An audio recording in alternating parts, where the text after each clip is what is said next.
Heyo and welcome to all. I want to say it now once more. The intro already gave a disclaimer, but I want to make sure that those who are easily freaked out better leave. This time lapse and my explanations include a lot of gruesome imagery, body horror and so on. Now with that out of the way, once and for all, this little guy is a Skinwalker and mimic of some sorts.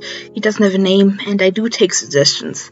So if you guys have an idea what to call him, I'd love to hear it. First and foremost, the base design. I reference big hounds, Doberman and other tall, lanky, strong dog breeds in the base body structure. Combine it with something lizard-like, especially regarding the tail and the hand-like paws, though twisted to seem more like elongated human hands. Something alien that does not belong. Also with the way its mouth is structured and the actual eyes being the side of its head, almost like a prey animal, more specifically horse-esque, in combination to the neck and body structure. Those were the main real-life animal inspirations I took to the design, the base body structure of this little guy. I still wanted to twist the combination of animals into something unique though.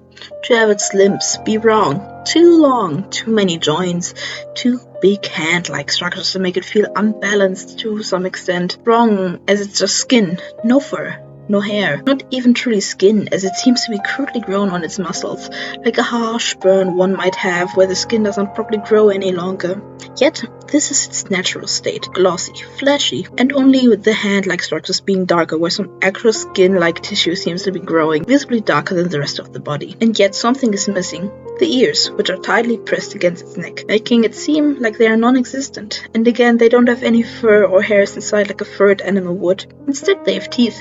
These teeth pressed against his neck just as well, making it seem like fur from afar maybe, only to be an unexpected and unpleasant surprise to those who realize that the teeth are sunken into the flesh, working as a second mouth. Its eye sockets are overgrown with flesh, making it seem like an empty skull, to then make you realize there are holes right beneath where the actual eyeballs sit, at the corners of its mouth, connecting those two mouths right to one another, almost making one anxious it could fall out once opened. Due to the odd placement of the eyes, it has to turn its head most of the time to see, as it looks forward like a predator, while its eye placement suggests being prey, like a raven or any bird really. Its head snaps rapidly, fastly, into different positions to observe its world. While it naturally grew to be like this, twisted limbs and all, it can't walk without seem uncanny to us. It's stiff and calculated, yet oddly smooth, and it's only natural for it to walk and move in this way. This quote-unquote wrong anatomy not only goes with the muscle tissue, skin tissues, but it runs much deeper, such as the inside anatomy, the organs, the bones,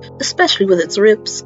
They are not just located in its chest, but in its neck and back, able to move independently, even open its chest, ripping the non-existent skin each time one spread too far.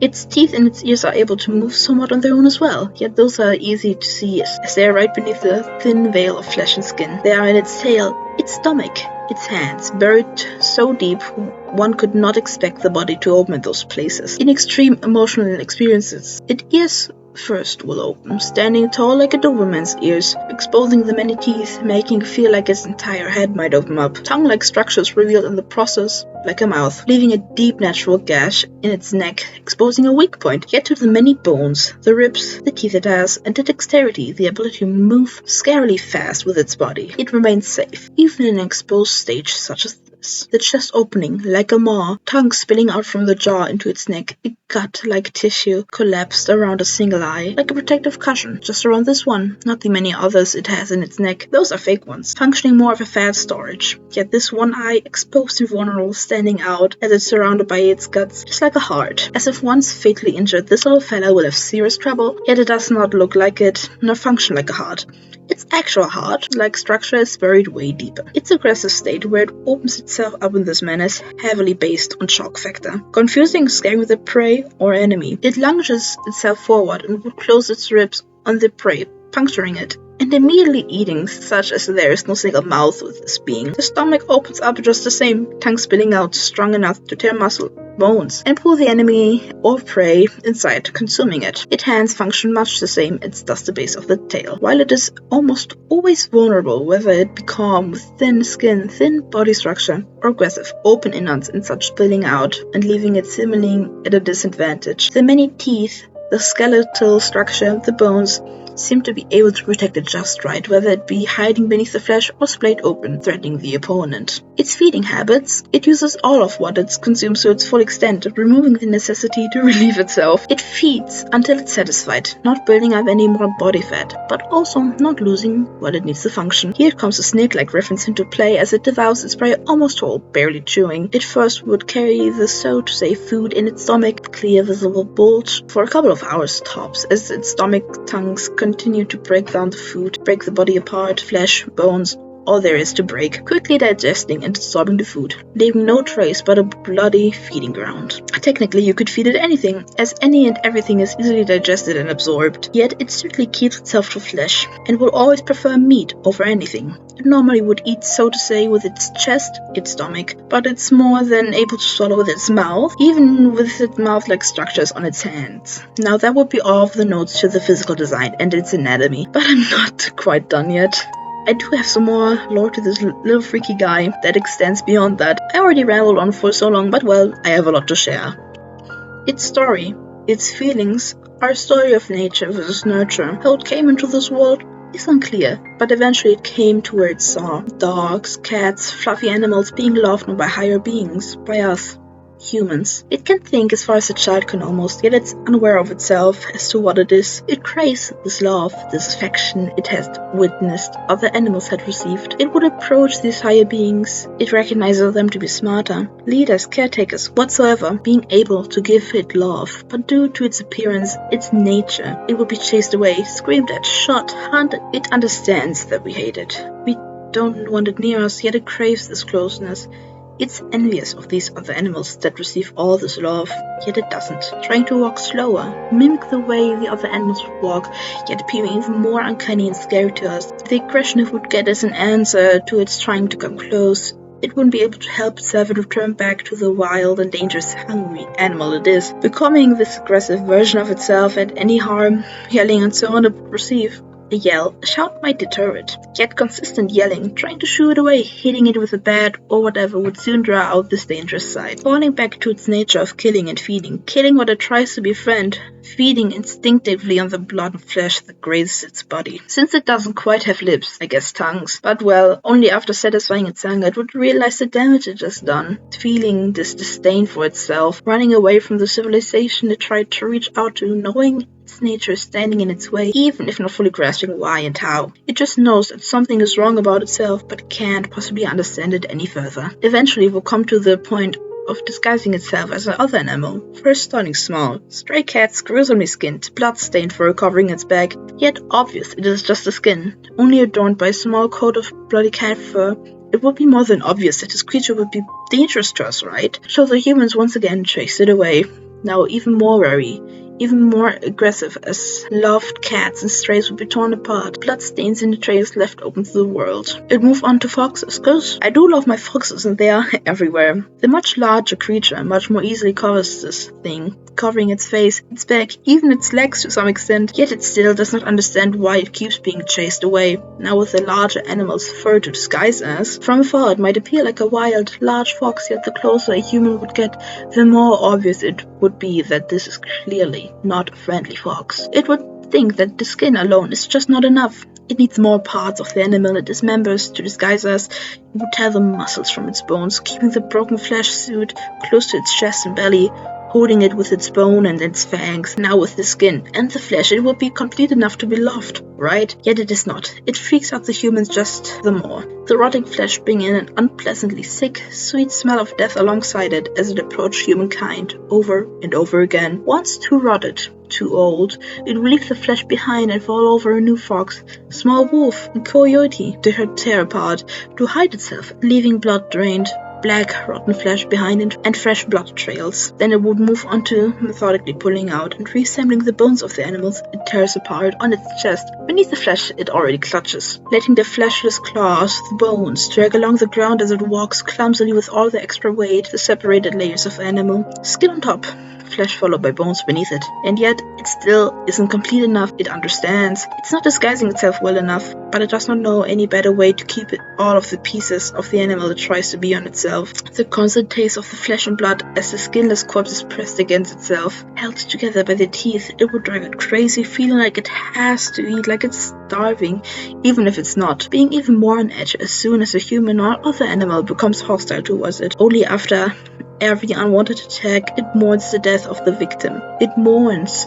and wears the skin, even if the old one hasn't fallen apart yet. Mourns and feeds on the half-rotten flesh to satisfy the constant hunger. Trying its best not to feast upon the fresh corpse it tried so hard to keep alive to not have attacked as it searched for the affection. Trying once more to look like the soft animals it so envies, holding itself together with its many teeth, trying not to fall apart, trying to move like the animals it wears, imitate and mimic them, no matter how hard it gets, as the flesh and bones drag below it, how heavy it might feel, as it is denied for its nature. No matter what it tries, it can escape it, but the hunger for love, it continues.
Sure.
Stare in the darkness.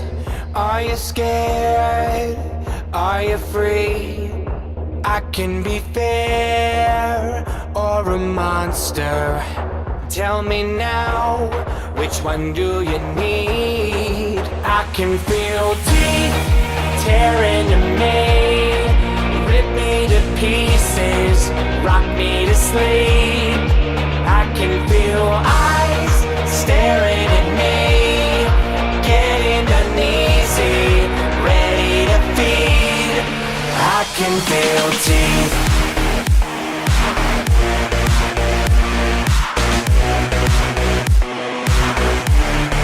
I can feel teeth.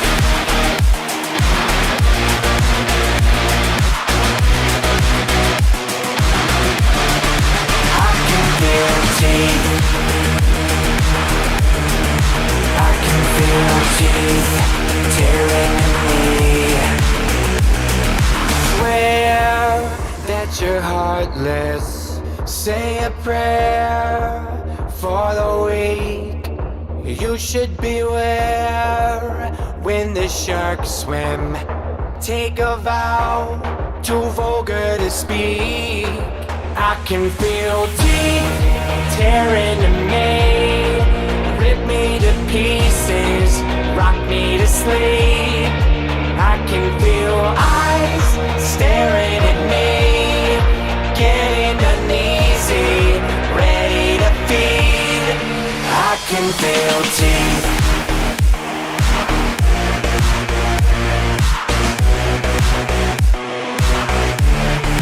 I can feel teeth.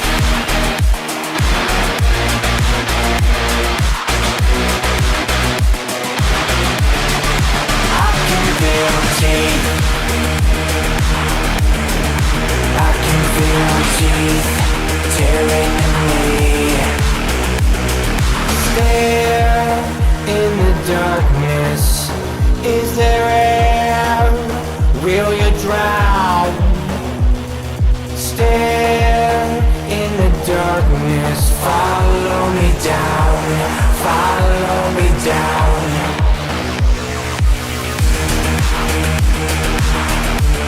Follow me down. Follow me down. Follow me down. I can feel teeth.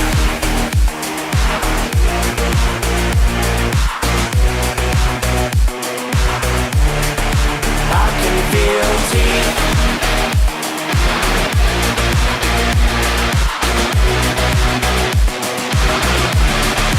I can feel teeth. I can feel teeth tearing at me.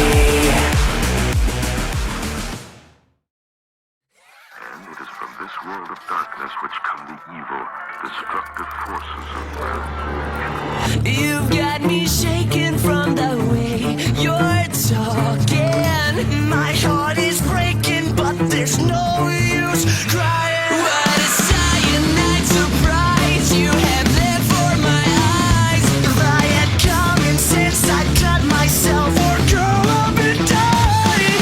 Sticks and stones could break my bones, but anything you say will only fuel my lungs. Don't mind us, we're just spilling our guts. If this is love, I don't wanna be loved. You followed the road with the filthy tongue. Watch me choke it down so I can throw it up. Don't mind us, we're just spilling our guts. If this is love, I don't wanna be hanging by the neck before a night is Sunday. If you could be the corpse, then I could be the killer. If I could be the devil, you could be the sinner. If you could be the drugs, then I could be the dealer. Everything you said is like music to my